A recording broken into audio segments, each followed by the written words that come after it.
seminar, and myself, Tom Louts, Kim Oshkosh, Emily, pronounce your last name, please. Springstro are going to talk about the different apps.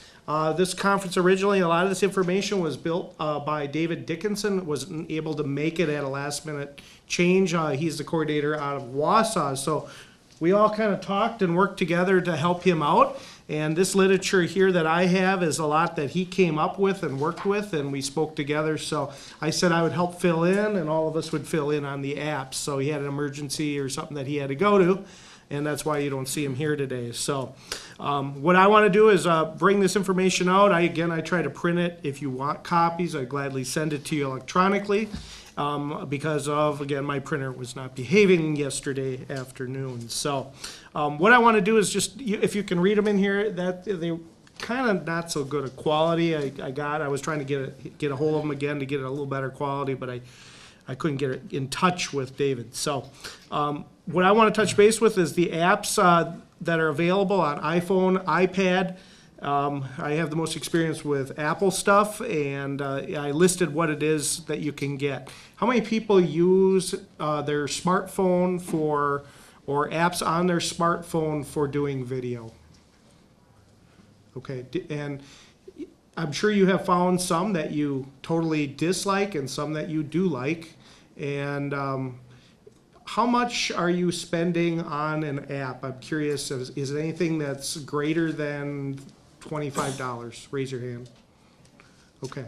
So pretty much everyone's doing a trial and error, I would assume, on these apps that are like $5.99 and less.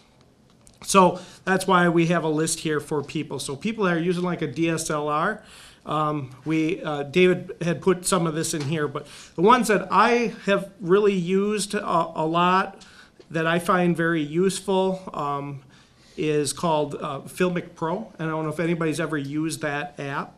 It's good. It's relatively reasonable price, and you can do a lot, everything from taking photos to taking videos with it on your smartphone, relatively reasonable, and pretty amazing what it can do. Switcher Studio, and I'm just kind of going through these again. Switcher Studio, anybody use Switcher Studio app? It's something you actually have to pay for on a monthly basis, but you can try it out. And that's an example of having several different iPhones or iPads put up around, and then having your producer, you're the producer right there on your iPhone. So actually it does a great job. I played with it for quite a while, and but then when switched to the Mevo, which I brought up in the last conference. And anybody know what a Mevo is? Okay, so use the Mevo quite a bit, and that's basically considered, I'll call it like an app, but it does have a piece of equipment to run it. So, but Switcher Studio is a really good app. But I just wanted to list these. I don't know if you guys want to see these. Really, this big list's a lot of information. I would rather just like send it to you so you have that option to look at it. And I just kind of want to hear a little bit from what you guys are using as well. So I'll open that up a little bit. And again, a lot of these were by David Dickinson that looked them up and went through there and went through what he had. Can anybody tell me anybody using a multi-switcher app? Anybody doing that here? Not yet? Okay. What I find is this stuff is, it makes it easier and faster to do some of this stuff in a quick nature. Let me see here. I want to just kind of go through this here. One of the, I guess, how many people have used Adobe Premiere? Okay. And has anybody used the Adobe Premiere Clip app in their phones? So that's a really good option, and it's really easy to start using your phone and transfer it right on over through the cloud. So that's one thing that I use quite a bit, and it makes it easier editing when you get back to the station. If you want to use the Adobe Premiere editing suite or program. So try that Adobe Clip, and it's really relatively easy to use. Anybody used iMovie on that? There's some limitations, and I didn't put on here because I had some different programs and apps that I've used. But I actually liked the program called QCut Pro. It was pretty basic. And I don't have it listed on here because David didn't have it on here, but that's one I used to use a lot, and what it has is its ease is it has the layering of video editing, making it much easier than having just one. It has several different timelines, making it very simple to use. So QCut Pro also has a desktop version on the Mac, which is really neat too. So we went that for the volunteers. So if they want to videotape or edit, I shall say, in QCut Pro, they can also bring it over into the Mac as well and have the same interface. It's real easy to use. You can type over it. A relatively cheap app, and I've had no problems with it, and it renders out really pretty quick and does a good job. But that app is just an editing app. It's not taking picture, not doing it all. Anybody familiar with VisiWig? Have you heard of that? That's a little bit more of an expensive app. I have it, $39 or so, and that is one that you can shoot and edit at the same time. It's a pretty neat app, does a pretty good job of what it does. It has all the backgrounds, just a lot of different frills and stuff with it. So, I mean, I would use some of this stuff to your advantage, and then, you know, use these kind of tools to make that work better. In our last seminar, you know, Laddie was just talking about a $30 piece that he made as a stabilizer instead of buying something like this for $100. I mean, you really just got to reinvent the wheel. I mean, you don't always need this stuff, but use this for your smartphones when you're using those apps. I think it makes a big difference, or a tripod. So again, here's a whole list. I'm not going to sit and go through this whole list today. I mean, feel free to contact me. I would bring the list. David Dickinson out of Wausau is glad to talk about it. He wanted to mention to me that you guys could call him and ask him questions on this as well, since I told him that I would help him here with the presentation and bring his information out. So he did a lot of work with that. He actually has a family member, I believe a son, that's involved in this. So he got a lot of information on a more of a younger generation and what they would want. So there's some Android and ISO apps here as well. I know it's really hard to read in here. Some of them also have the mimic of what a VHS looks like. So if you like that old look, there's apps for that. I'm sure everybody's seen some of those. So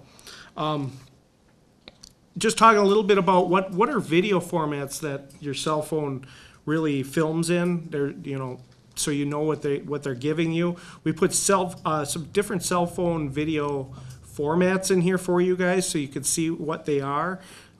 Basically a third generation project, .3PG, what an MPEG-4 is, our real-time streaming protocol, just some definitions.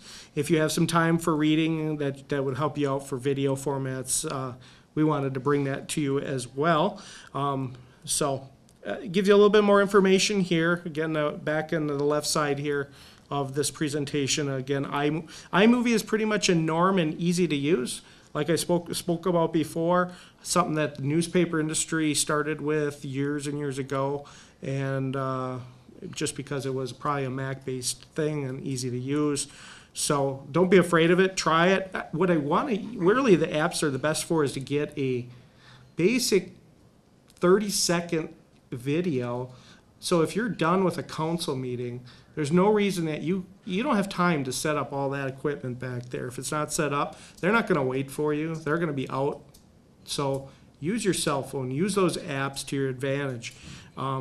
Get the audio that works. I have a shotgun mic on my phone, so you can put good quality audio on it and get that 30 to 40-second video quickly using those cheap apps rather than trying to set it down. Again, it's really about content I'm looking at. I'm not looking for movie-like style video. They're not, you know, it depends on what you're trying to do. And I'm using these apps to get that content out quicker and making sure I capture that content before an alderperson or somebody leaves about a certain piece that I want to get, or maybe even a citizen. What do you think about those guys passing this law, or why did you vote this way? And if you can get that quickly, they're more apt to give you an answer rather than, well, would you come down to the studio? No, it'll never happen and you'll miss the moment. It's about the moment. And I guess I get that a lot from being a photojournalist for 25 years. And it's all about the moment and you want to capture it. So I do the same thing with using these apps. in video to capture that moment quickly. Now, is it as great a quality as like Laddie's getting right now? No, it's not going to be. But in today's world, we all know it's changed, and it's acceptable for our audiences to have that quality.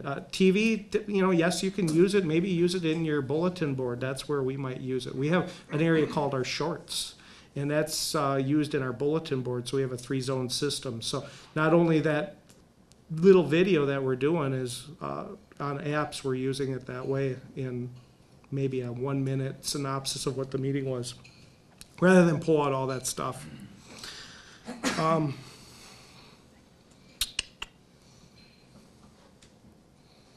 This is just some more information, and he just really loaded me with a lot of information that was some of it that I just didn't even want to really go there. I put it in here, just gave us some more information about just simple things of what things are in terms of distribution, video casting, memory cards.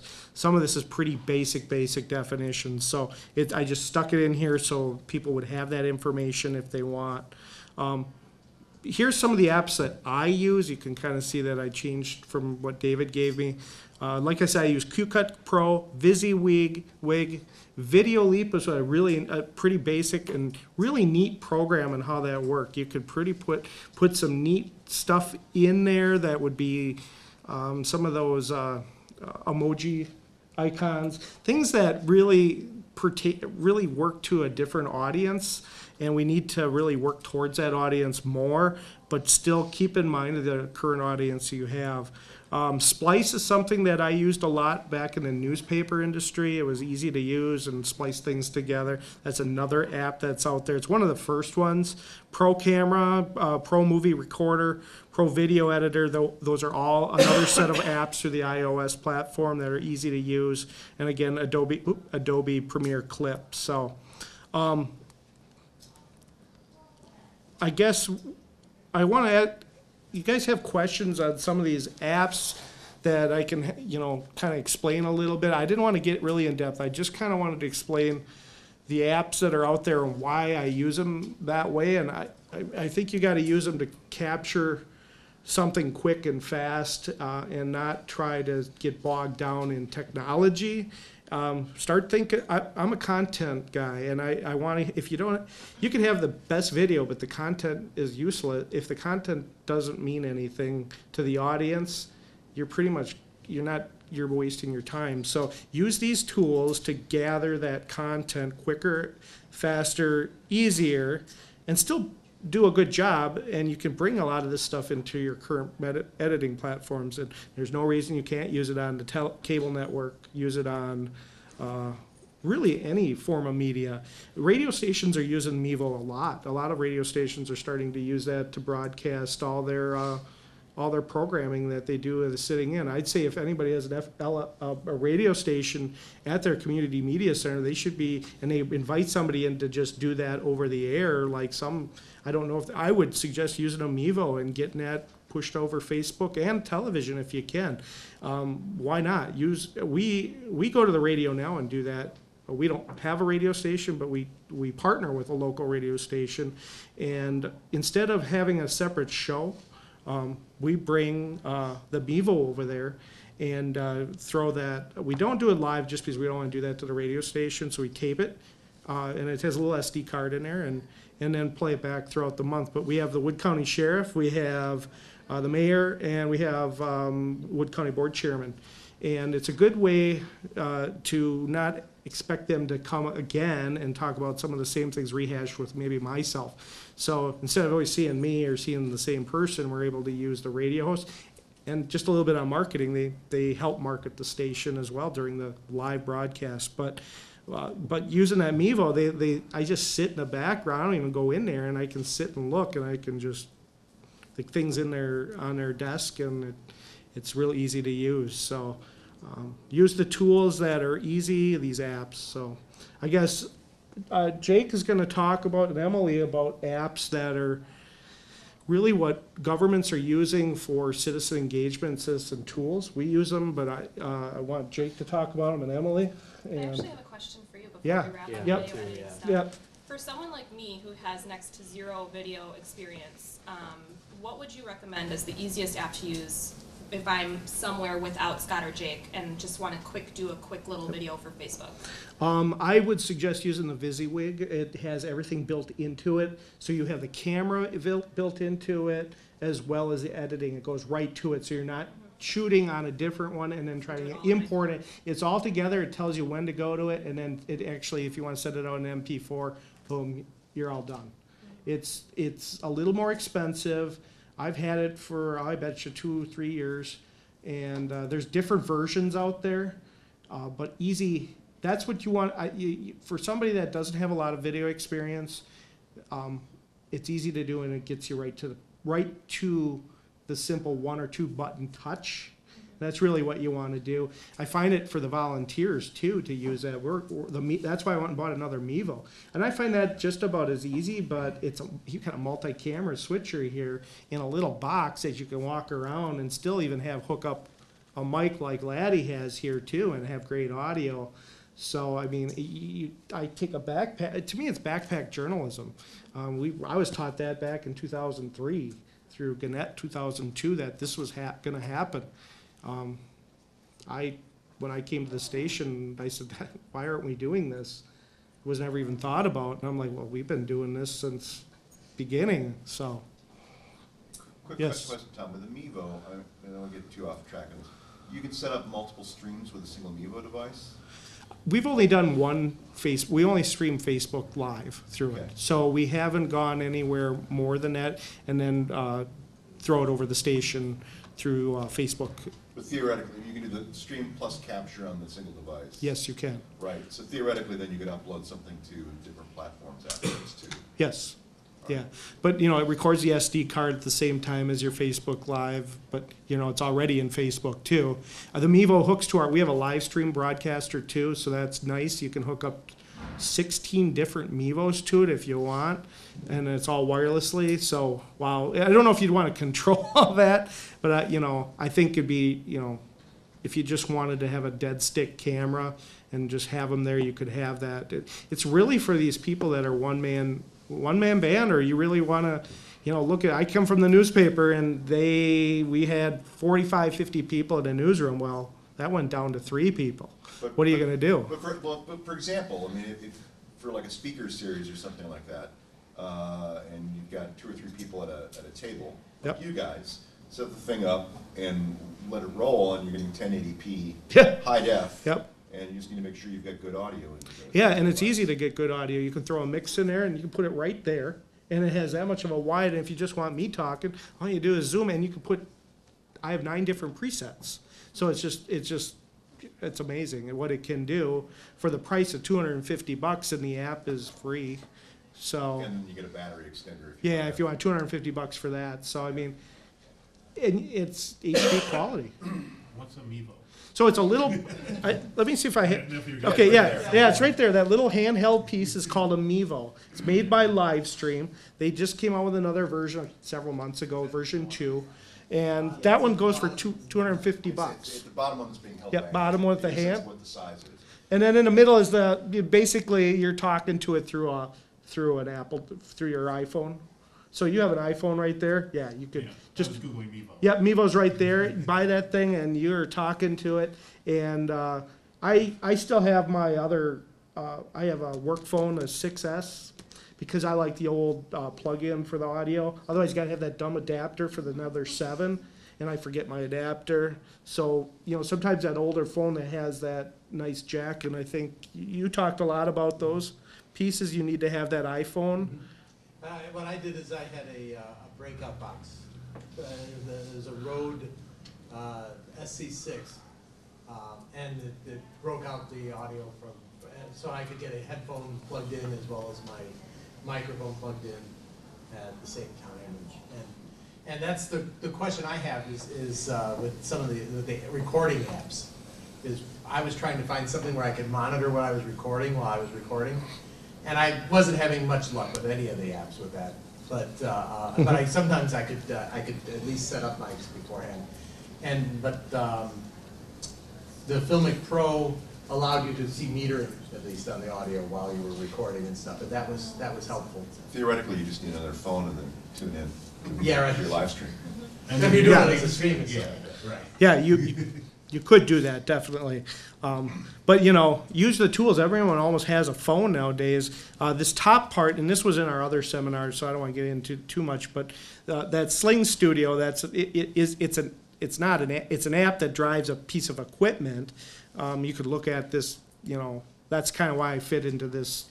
David had me do some of this, because the last thing we had is on Tech Tools.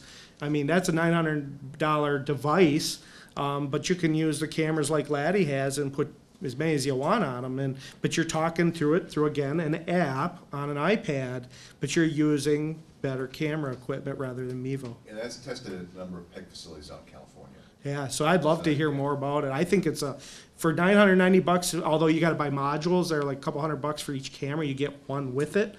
I don't know why somebody wouldn't want to do some of this stuff, but again, it's limitations. That's the Sling Studio. That's put together by Dish. Yeah. Yeah.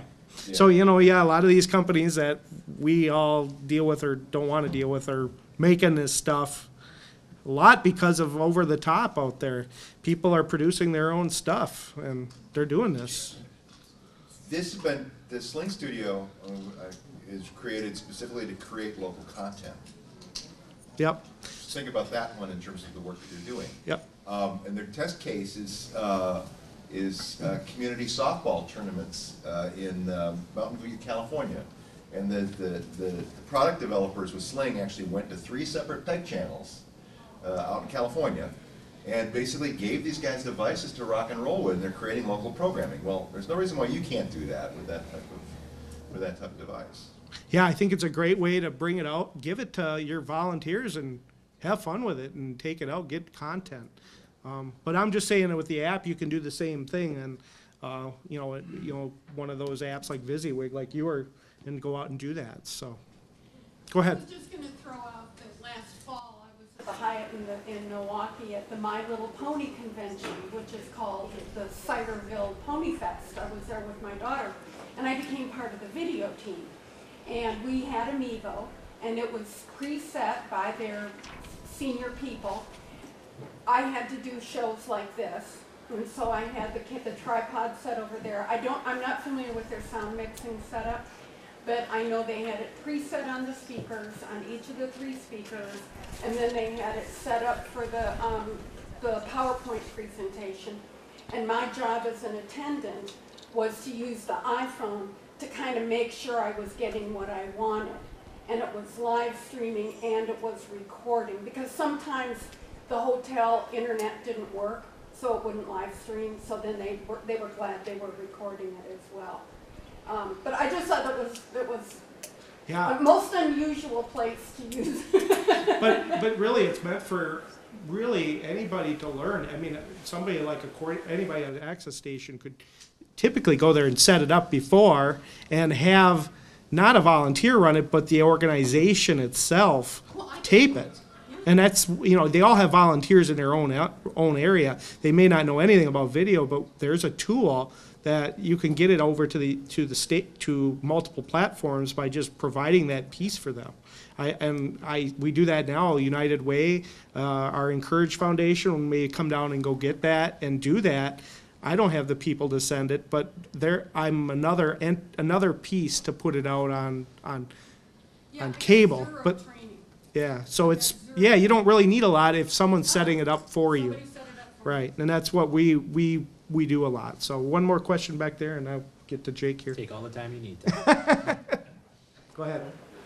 Just a question. The multi-track video editor apps, are they destructive when you switch cameras, or do they maintain all of the recorded material from the other cameras in a stored place?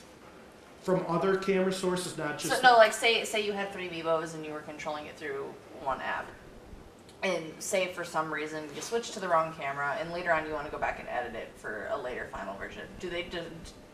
Do all of the cameras save all of the footage in another space, or is it destructive? On the card. Yeah, it's on the card, but, you know, like the Mevo, if you take, just like a lot of our you take it, you get what you get. You don't You get have what you all want. the other. You don't have, so you don't have all Okay. that. So You don't have all yeah, that. you just have the Okay. mix. Yeah, you get the mix. That's all you get. So, yeah, you're stuck with it. That would be nice to have. I've always said that. All the And ISOs, yeah. maybe there are, Tricaster has that now, I think, right? Yep. Our live ISO stream and doesn't have it. Tricaster, I've yes. always said that's why, geez, why'd you take that camera shot? I want the other cameras. I don't have them, but I've heard, we don't have that, but yeah, Tricaster has it, so. Theoretically, you could do 3 separate ISO feeds if you wanted.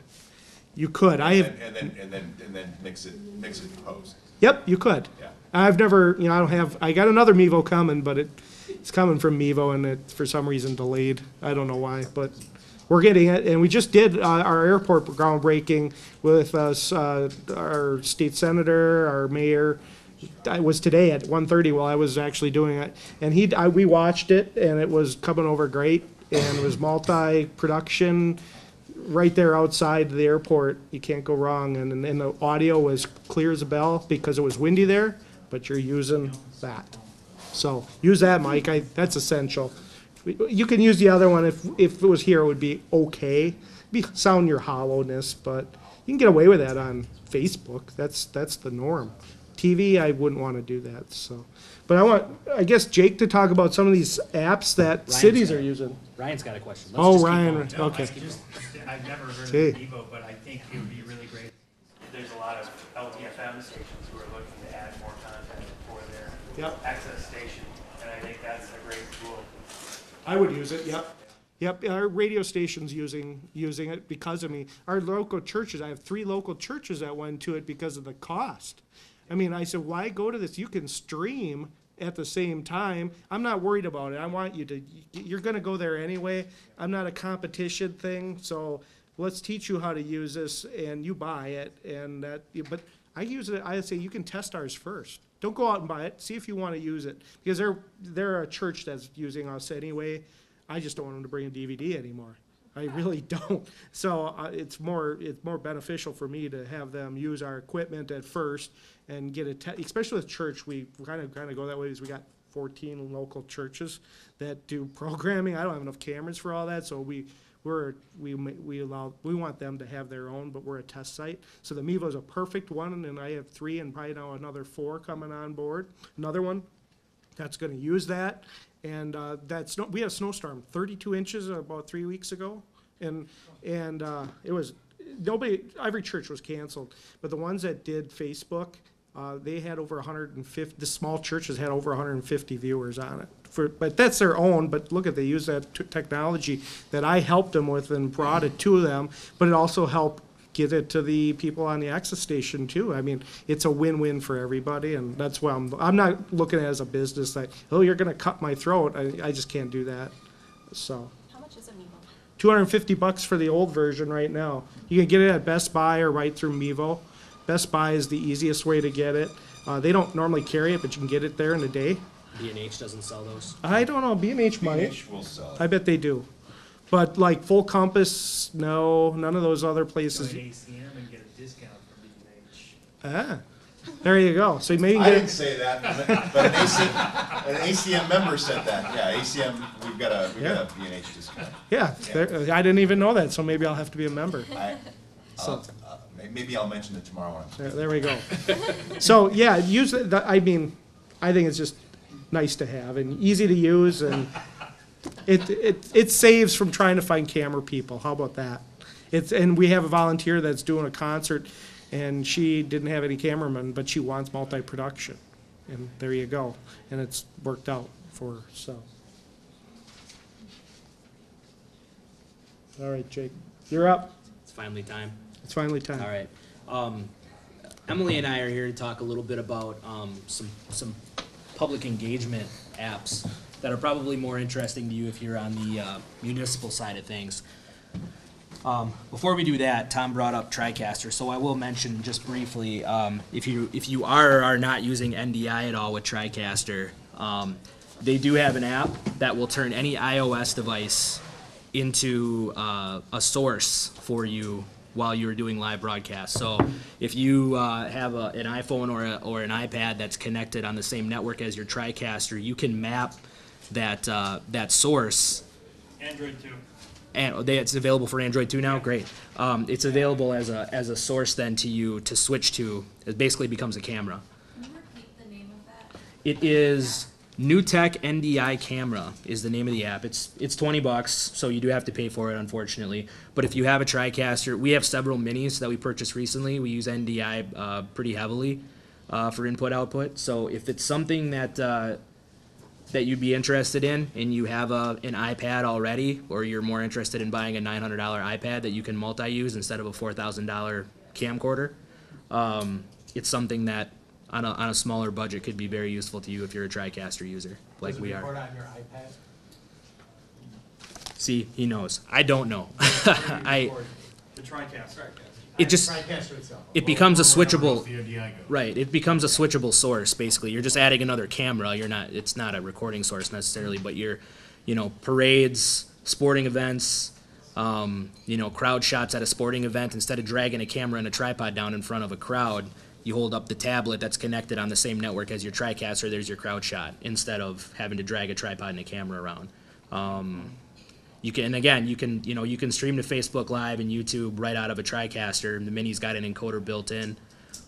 So the possibilities are pretty endless. I mean, theoretically, you could do a camera-free live production with a bunch of iPhones and an iPad and never have to bring a camera anywhere and have a multi-camera setup with a $20 app and an iPhone you already own. So something to think about, and something that I just kind of randomly came to mind as Tom was talking about Tricaster. So I don't want this to sound like a commercial too much, because I know that these are services that we contract for at the city of Oshkosh. But we use two apps primarily for citizen engagement, which is something that, at least from our standpoint, is something that we sometimes lack in the government and municipal side of things. You can hold all the meetings you want about every issue in the world, but not a lot of people show up to government meetings for whatever reason. So you have to go get them, and you have to make it easy for them, and you have to put it on their phone, because then they can't tell you that they don't have a phone, because everyone has a phone. So two of the things that we do, and the first one that we rolled out, and I'm going to mumble through this, and then Emily's going to correct everything I say. The first one that we rolled out is C-Click Fix. A lot of you probably, or some of you may use this. We rebranded ours to Connect Oshkosh. This is something you can use to report issues from potholes to any kind of municipal issue that you can think of. There are buttons on it that allow you, and it's customizable. It goes to our Facebook page. It allows people to register to speak at our council meetings. We have a speaker registration kiosk outside our council room. You can register before you go there, so that you get into the queue to speak to the clerk. It sends it to the city website, our website, police website, fire website, transit website. These are all shortcut buttons that are available on Connect Oshkosh. And then also there's a report. The first one is there's a report, and it's map-based. So you can drop a pin. Is it Google Maps? Yeah. You can drop a pin in Google Maps on your street where there's a pothole, and it sends an email to the DPW, and it says, or does it go to you first? No.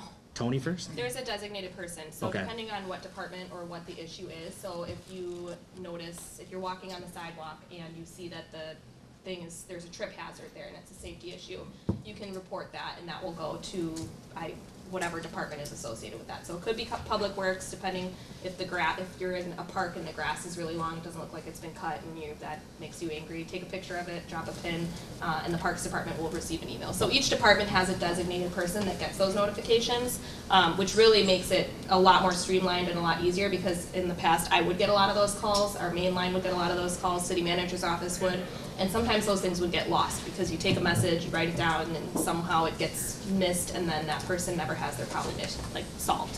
And what's really cool about C-Click Fix too is once you do make a report or a complaint, you're then tied to that, and you can follow it, and they will tell you when it's completed and taken care of. Yeah, if you click on the Issues button, there's a List tab, then there's a Map tab. Under List, it'll show you, there's all number of things on here, but acknowledged versus closed versus open. And then it's also map-based too, so if you open up the map feature, you can see all the pins that are dropped, issues that have gone through the, and again, this is a municipal thing, so I know that it may not be necessarily interesting to all of you, but it's kind of solving a broader issue that we have been talking about, I think, collectively at this entire conference, which is engagement, awareness, value to municipalities and to the people who we want to be using our services. How do we add more value to them? These are just a couple of the things that we're trying out. The other one, if there are no questions about that, is Palco, which is one that I know Appleton also uses. Several other municipalities in the state and around the country use it.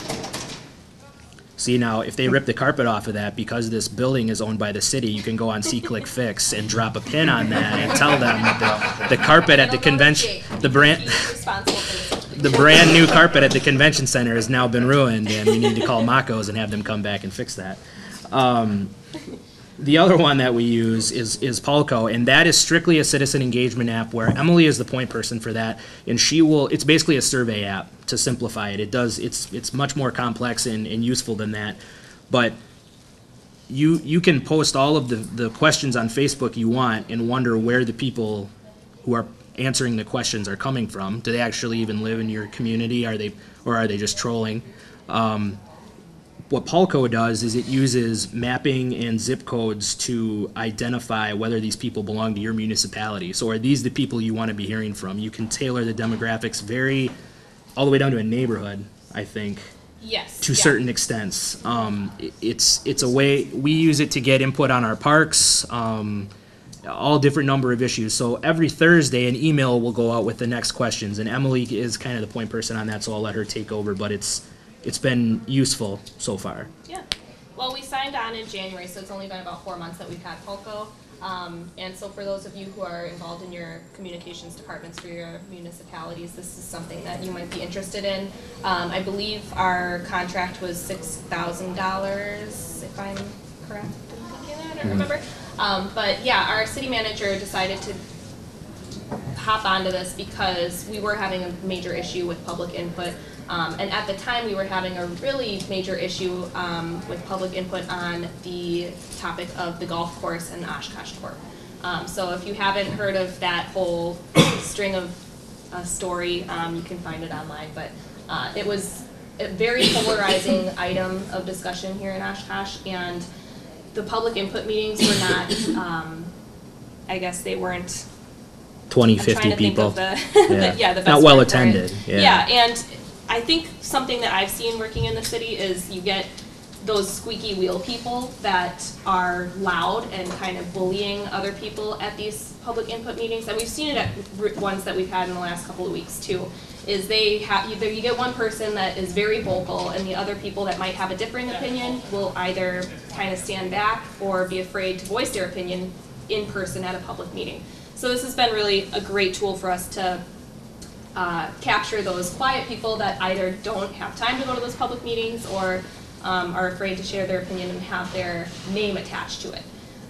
So we've had really good responses with this. Like Jake said, you can tailor the results that you get. So when we get, say we ask a question, we get 1,000 responses to it, we can see how many of those 1,000 people were registered voters, because when you make an account, you do your name and your address, and they cross-reference that with the voter registration of the city. And so that is like the coolest thing, I think, because you can actually see if real citizens in your city who are actually affected by these things are voting. You can still see all the general, people who say they live in Oshkosh or have visited Oshkosh, work in Oshkosh, because that's all important too. But it's really a really good way to get a rich response from your surveys. We've done SurveyMonkey. I have not done Facebook polling, so I don't know if there's an option to see those demographical information, but this is a really kind of scientific way to get a really good, rich response. We do a citizen. What's the name of the service again? It's Polco, P-O-L-C-O. It's a Madison-based company too, so Madison, Wisconsin. And they're kind of a startup, and they're really great to work with. I don't know how many clients they have right now, but it seems that they're really getting rolling. And there's other people in the room that use Polco that have had good luck with it. So if you have any other additions? Yeah, well, it was just, it was a small, we have an innovation center in Whitewater, and some students came up with this idea of getting some general information and feedback. And they started off there, and they moved to Middleton or Madison area, and they've been growing I think, I want to say 25, 30 different municipalities at least, if not more than that. But yeah, it was one of those things, we don't have a grocery store in Whitewater, and that's kind of a very sensitive thing. People really want a grocery store, and so we posted a question, would you visit a co-op or another location? And when we put that question up, we had so many people who had never gone to a city council meeting that has a voice that chose not to go to council meetings for whatever purpose, but are really excited and want to tell their side of the story and can choose to be anonymous to do so, so that they don't have to feel bullied or you know, feel bad about any of the things that they have or opinions that they have, and they can give their opinion, and you can, like you said, drill it down to their district, to if they're female, what their age, their ages are as well. So there's a lot of different things that you can pull that information from, and we use it now for trying to make decisions on ordinances and, you know, what's your favorite part. We can ask any kind of question and get kind of feedback back. It's been really helpful for us in Whitewater for the last year. So, yeah. Are you limited in your options for putting the questions out, or does it put it out by different social media and email? So it's an actual website that you have it's not to go just to. an app is just an option of how you can use it. So I have the app on my phone, so if I ever wanted to post a question myself as an administrator, I could, but then also I can download the app as any citizen and just go and answer my questions that way, but it's its own Desktop. yeah, you can App, do it on desktop, your, or you can do it on email. your desktop computer, but and if I post, let's say I post a question today, like, did you enjoy the conference? And if you lived in the area, anybody could actually answer it if you were part of Polko. But if you lived in Whitewater, I could actually see how many people from Whitewater actually liked it or didn't like it, and I can ask a number of different kind of questions. Whether it be I rate something, or I want to do a discussion kind of topic, or I want to put it in multiple choice kind of answers, that kind of thing, and I can get the kind of that feedback back, and people can see the responses, but you can't respond back to it. So like if somebody says something negative, you can give your own comment, but you can't respond. It's not a conversational type of thing, so you just get to say what you want to say. So, yeah. So you're saying that people who would be otherwise unwilling to speak and media stuff, they're doing this because they have some anonymity.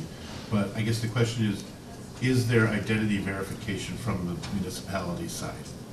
we don't get We that don't get that information, but Polko Okay. has that information. So, Okay. I mean, demographic, or they're completely anonymous when they're responding to those questions. But you can choose to keep your name on there if you want. Right. So you're gonna put your information on there. They're gonna use that to cross-reference to find out if you're a registered voter and where. So that way we can get at least that information. But I'm not gonna know unless if you keep it so it's not anonymous and you keep your name attached to it. I'm on the municipal side. So. Sure, right, exactly. But let's just say that you were going to answer a question and you didn't want anybody to know that that's how you felt. You would sign in there's a choice you can make to be anonymous, and you can fill that in, and I will never know who you are if that's how you want it to be. But I'll know, I can drill down demographics in general based on that question, but not based on. Yeah, you can't look into specific answers. Yeah, I'll never know it was you that said it unless you said something specific. Well, I guess the reason I'm getting into identity verification is, again, from the municipality's point of view, I'm with the city of Madison, and we have started using this a little bit, but, there are certainly concerns coming from the city attorney's office. What we don't want is, you talk about the example of, okay, someone wants to build a grocery store. Well, what's to stop the developer of the grocery store hiring a PR firm to go in and just open a bunch of accounts, express all of these opinions, and we have absolutely no way of knowing. I guess technically. That wasn't a question that was brought up when we Yeah, signed on. I was gonna and say, they said didn't that Mark that's not bring that up? possible that they can do that. They can tell, if they see, I think they had something There was a happen in an there was a example. grocery was, store a bunch of them from their office. in Like, Minnesota. they had contractors that were Oh, no, we know what Yeah. happens. So Yeah. you can tell, and then you can discount those Okay, votes. so Polko would do that, or the, Polko when you get your results, you can look at a map and see where the different voters were from. You Okay. can't see who they were, but you can see like the wards, I think, Yeah, is where you can look. districts and wards that they're in. So, and if they're not a registered voter in that area, it'll show that too. So I can click a button that says, I don't want any of the information or the opinions based on somebody who doesn't live in this district, if I wanted to. Now, a lot of times I don't do that because even if you don't live there, your opinion matters to me too. But if I really needed to know about something, about construction that's on this one specific street, and if I wanted to find out based on the people that live near that area, I could drill it down to just that if I wanted. right, no. Yeah. I'm just getting, But if it can you seems verify overly those are? skewed and you're like, this seems a little weird, you can look at the map and you can tell. In the example that Emily was talking about, I believe, and I'm paraphrasing here, but there was a developer in the Twin Cities area who was bidding on a project, and there was, a decent amount of activity, and then in like the last 8 hours of the poll, all of a sudden all these votes came flying in, and they were like, where's this coming from? And they looked on the map, and it was in the location where one of the developers was located, so they had all of their employees hop on and register for Palco and vote in this. So if you're in Madison, Wisconsin, and you don't want people from the Twin Cities affecting your poll, you go in and like she said, drill it down and get rid of the people outside of that. You know what I'm saying? And I don't know that would happen, that often. Once every It seems so kinda shady often for a that they're- developer. Yeah, Yeah, I I'd be think they shocked kind if of that pick happened a themselves by lot. doing that. Oh, I would So- not be. No, really? No. A lot of money involved. Russians. So in the few months that I've been using Poco, it's been great. I'm still learning about it. I still have a lot to learn about it and understand about it and to be able to report those results out a little better. We've had a little bit of questioning come from our council because of course there's change happening and it's tough to accept sometimes and understand. So it's been a learning process, and at this point I would recommend it, I guess, but like Jake said, we don't want this to be like a commercial or anything. I just have one side note for the C-Click Fix thing.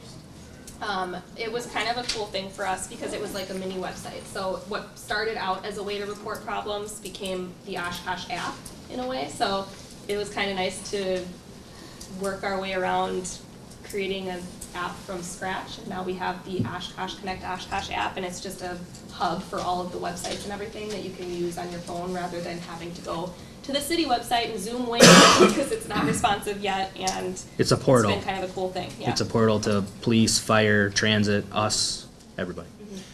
Yeah, and we have it as well, and something our department put together is, I'll call the Rapids Pride.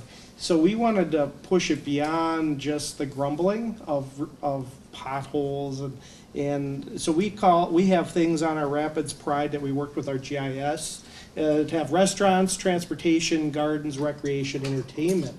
So you can go through that and click on that, which is really neat, and again, it's all app-based on your phone. So, and we have a little pair of hands as our piece on our C-Click Fix app or our Rapids app. What does that consist of? People can take pictures of Yep, things and- that they like, and yep. then it just is a gallery? Exactly. So we started with Christmas lights is what we did. And everybody likes Christmas lights, so we started with that and promoted it with that. And now we're doing it with parks and recreation, gardening. We have our Beautification Council, which is Mayor's Beautification Council, and we have do a garden of the month. So you get an engagement through the public with taking pictures of the garden, and then they get a prize by the Mayor's Mayor's Beautification Council.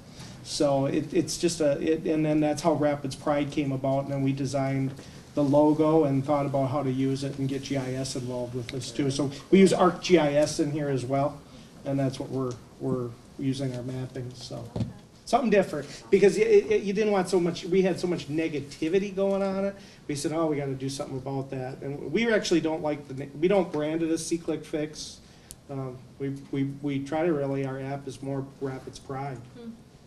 So it sounds like it's pretty easy to integrate with other products and services on the back end if you're using like Oh, yeah. GIS stuff. How long did it take you to set it up? quick. I mean, it's really easy. We just put our new website out, which is Weebly, for the city website. That took a year to build. We built it by scratch, but you get right to it there. And you can stay on their interface or get off their interface, and there's easy, the back end's so simple to use. I'm finding it. And put them in as apps as you want. We just started with it, so I mean, we have a lot to go. It looks like Oshkosh has a lot more. It's a good way for community media, to put we put the government meetings. They didn't want to get into the community media portion of the public access, even though we're a city department, but that kind of stuff came. We didn't put that there. We separated it, so, which I would find useful for community media in a way for that part, but we're using it for the government piece. So. I don't know what it costed. Actually, it was cheap. That app was only $1,800. We got a deal. to get that implemented. Well, we already had C-Click fixed, but to get the app itself through the stores was $1,800. They gave me it was like at the end of the year. Buy this stuff at the end of the year. They want to sell it all. So, but we have a ordinance control officer. That's his main platform. So he handles all the requests coming into him, grass complaints, TVs, you name it. So that's his tool. And then I wish other departments would use it, but as much like PD and stuff. But right now it's just the Rapids probably will grow, but it's going to take time.